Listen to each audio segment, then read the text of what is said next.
नमस्कार दोस्तों, मैं अंकित शर्मा अपने YouTube channel Sharma popular nursery पर लेकर आया हूँ आज आपके लिए नई video.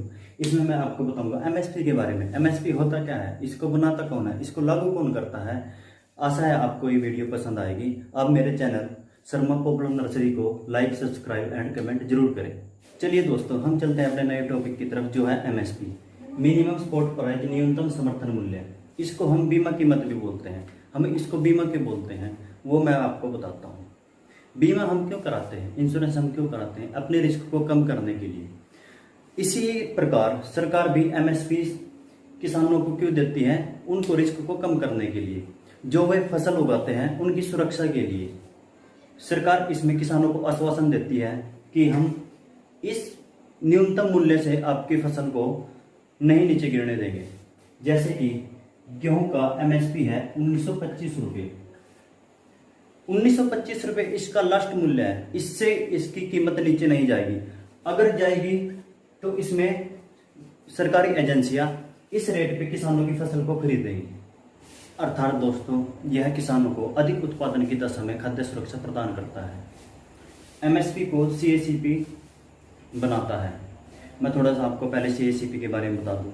CACP commission for agriculture cost and price, और APC एग्रीकल्चर प्राइस कमीशन 1965 में एक समिति बनाई गई जो कि MSP को निर्धारित करती थी।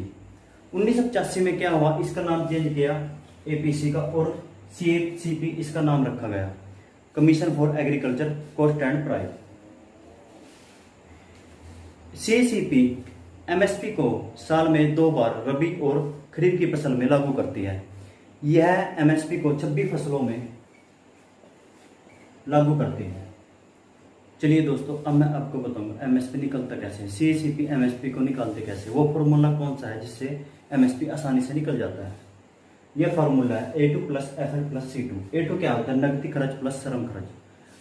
जैसे कि कोई भी किसान किसी फसल का उत्पादन करने से पहले उसमें क्या क्या करता है, जैसे कि खेत की जुताई प्लस बीज प्लस रसायन प्लस उसमें फर्टिलाइजर जैसे यूरिया, डाई, पोटास एक्सेट्रा एक्सेट्रा, प्लस उसमें मशीनरी इक्विपमेंट, और मशीनरी इक्विपमेंट का जो भी वैल्यू डेप्रिसिएशन हुआ है उसको जोड़ा जाता है, प्लस श्रम खर्च।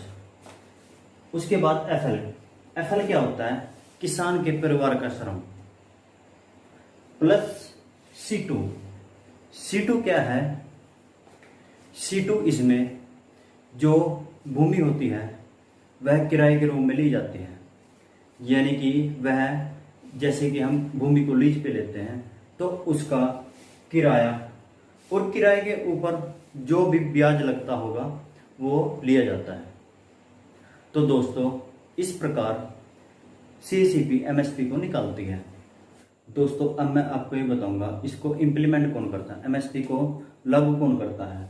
MSP को लागू करता है CCEA, cabinet committee on economic affair. CACP की सिफारिशों पर CACP की सिफारिश को मानना या इसको रिजेक्ट कर देना यह डिपेंड होता है CCEA पर, और इसका प्रधानमंत्री होता है। और जो इसके ऊपर, यानी कि कोई भी फसल है उसके ऊपर बोनस भी देना पड़े तो ये भी काम CCEA करता है। दोस्तों, अब मैं आपको ये बताऊंगा MSP को लाया क्यों गया, इसकी जरूरत क्या थी, चलिए देखते हैं। CACP 1965 में आया और ग्रीन रेवोल्यूशन भी 60 के दशक में इसके पैरदर में था। अब MSP होता क्या है, MSP होता है किसान की फसल को खाद्य सुरक्षा प्रदान करना अधिक उत्पादन की स्थिति में। और ग्रीन रेवोल्यूशन क्या था, यह था किसानों की उत्पादन क्षमता को बढ़ाना। 70 के दशक में किसानों की उत्पादक क्षमता बढ़ी, जिससे कि सरकार को लगा कि अब फसल पे MSP लाना जरूरी है। MSP को गेहूं पे सबसे पहले लाया गया, जो कि ग्रीन रेवोल्यूशन भी गेहूं पे ही आजमाया गया। मेरे YouTube channel Sharma popular nursery को लाइक शेयर एंड सब्सक्राइब जरूर करें। धन्यवाद।